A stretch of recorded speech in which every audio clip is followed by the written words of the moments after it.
Hi guys, welcome back. So today I'm just showing you a few of my favorite leg day exercises. I love to start off with the Stairmaster because it builds up your strength and endurance, and it pretty much engages all the major muscles in your lower body. So your glutes, hamstrings, quads, and even your calves.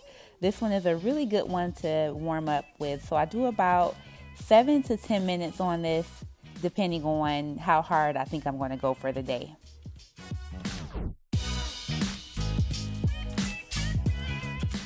So as a warm-up exercise, I love to incorporate some cable machine squats. This is again just warming up the legs and firing up the glutes, getting ready to lift some heavy weights. I do maybe about 3 sets of 10 to 12 reps on this. It's a good way to get your heart rate up as well. And I follow up with some cable kickbacks. This is directly targeted to your glutes and your hamstrings. Again, you just want to waken up your lower body, especially if you're sedentary, like if you're sitting at an office all day or you work from home. You do have to really warm up the legs before you try to lift heavy weight. So these are some good exercises to do. Right here, I'm doing some deadlifts with about 20 pounds. And I'm just keeping that constant tension in my glutes as well as my hamstrings. So I don't know what you necessarily call these, but I'm going from a goblet squat to a deadlift with about 25 pounds. And this is another good exercise to keep constant tension in the legs and get warmed up. Okay, so first of all, I'm really sorry about the quality. The first clips were recorded with my camera, and then these clips are recorded with my phone. I can legit tell a huge difference, so I won't be recording with my phone anymore.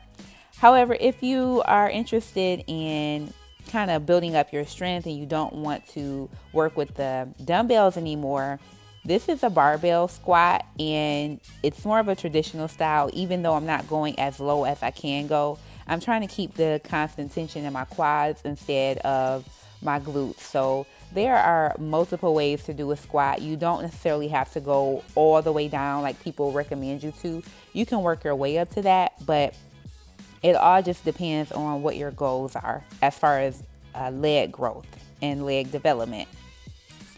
So you'll notice when I come up from the squat, I'm not squeezing my glutes. I found out that for me, it puts too much tension on my knees because I'm pushing my hips forward, and I just don't like that feeling. It's very uncomfortable. I do squeeze when it comes to other leg workouts, but for squats, when I have heavy weight on my back, I just prefer not to squeeze. That's just always been the way that I like to do things. But to each his own. Some people like to squeeze at the top because that's just their thing, but yeah, not for me. So here I am doing box squats. I like to go a little bit heavier on these, not too heavy because I haven't worked my weight all the way up yet, but because you have the safety net of the bench being there, it's okay to go slow and controlled with your movement, and this will help build up beautiful quads as well.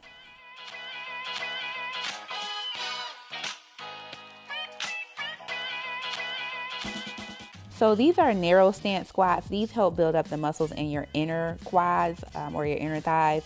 I'm not too familiar with this movement, so I'm not going as low as it's recommended to go. But I'll work my way up just like you. You don't necessarily have to start so low. Just get used to the movement and build your way up. But I've just started to incorporate these, and I am really feeling a difference in my inner quads. Okay, so you guys already know what these are. These are the infamous hip thrusts, and you know that they target the glutes and the hamstrings. I just really do not enjoy these, but I know that they work. They're so important, so I push myself, I suffer, so that in the future, I can have gains and strong legs and a nice round booty. So yeah, hip thrusts. I do about 4 or 5 sets of 8 to 10 reps. I really try to max these out. Okay, y'all, so I left this part in here. Y'all can see the agony in my face. Dramatic much? Maybe, but it burns so much. But it feels good because it's like you know that it's working. So, yeah. Here's just another clip of me torturing myself here. And it's crazy because you have to really line this up the right way. You have to make sure that your hips are in line with your knees and your feet are at the appropriate length away from the bench.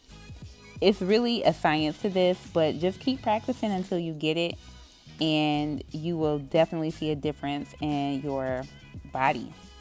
So I love to incorporate sprints into my routine, maybe 2 to 3 times a week. I do about 20 seconds on with a minute of break in between, and I go maybe 8 to 10 rounds. I love sprints because I remember at one point in my life I hated to run. So now I look at it like it's an accomplishment. I feel really good afterwards. So yeah, thank you guys so much for watching. Be sure to comment, like, and subscribe, and let me know what workouts you want to see in my next video. Thanks for watching. Bye.